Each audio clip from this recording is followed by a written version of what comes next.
Саламатсыздар ма студенттер? Бүгінгі онлайн сабағымыздың тақырыбы қойдың хламидиоз іш тастауы.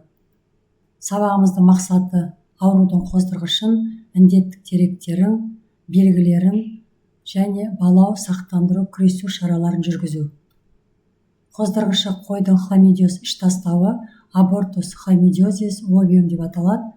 Қағанақ қабықтарының қабынуымен іш тастауы төлдің шала жансартуы арқылы ерекшеленетін жұқпалы ауру. Індеттік деректерде қой жасына және жынысына қарамай шалдығады, әйтсе де ұрғашы тұсақтар басқаларынан тез ауырады және ауру ең алдымен қоздайтын қойларда болады.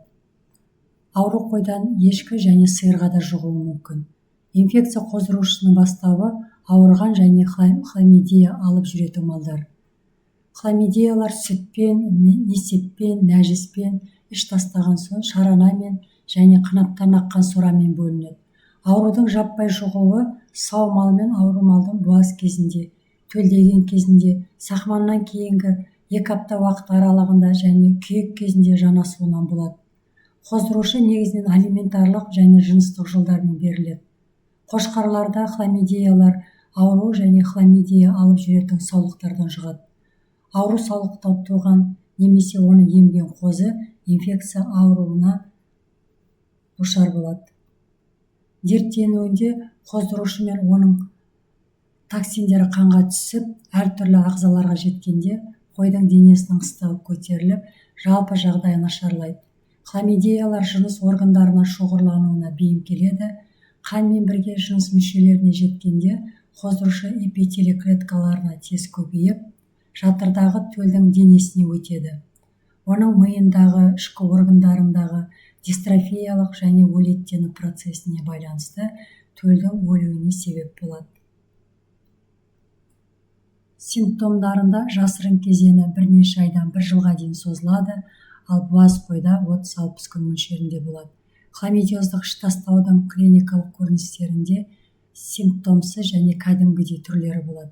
Симптомсыз байқалғанда қой дұрыс қоздайды, бірақ оның қағанағында және жыныс органдарынан шыққан бөлінгілерінде хламидиялар болады. Сондықтан мұндай мал ұзақ уақыт бойы ауру таратып жүреді. Одан туған төл нашар жетіледі, хламидия аурудың таратушысы болады. Екінші кәдімгідей байқауында буаз қойдың іш тастауы немесе әлжуаз нашар қозы табуы болады. Осындай қозы көп тұрмай өліп қалады. Іш тастаған малда аборт қайталанбайды, бірақ келесі қоздағанда төлі шала жансар болып тууы мүмкін. Буаз саулық көбінесе тууына 2 апта немесе 2 ай қалғанда іш тастайды. Ауырған мал тынышсызданады, бір жатып бір тұрады, жем-шөп жеуі нашарлайды, температурасы көтеріліп, сарпайынан қоймалжын іріңді сұйық ағады. Қандай аурулардан ажырата білуіміз керек? Бруцеллез ауруынан, сальмонеллез, кампилобактериоз, листериоз ауруынан және лептоспироздан, қу қызбасынан, токсоплазмоз сияқты іш тастау арқылы байқалатын аурулардан ажыратуымыз керек.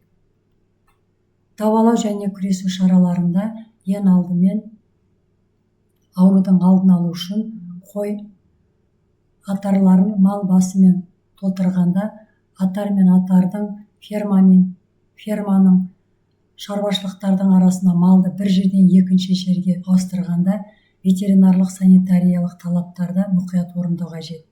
Жаңадан әкелінген саулықтар мен қошқарларды 1 ай карантинде ұстап, хламидиоздың іш тастауына қарсы комплементті байланыстыру реакцияларымен тексереміз.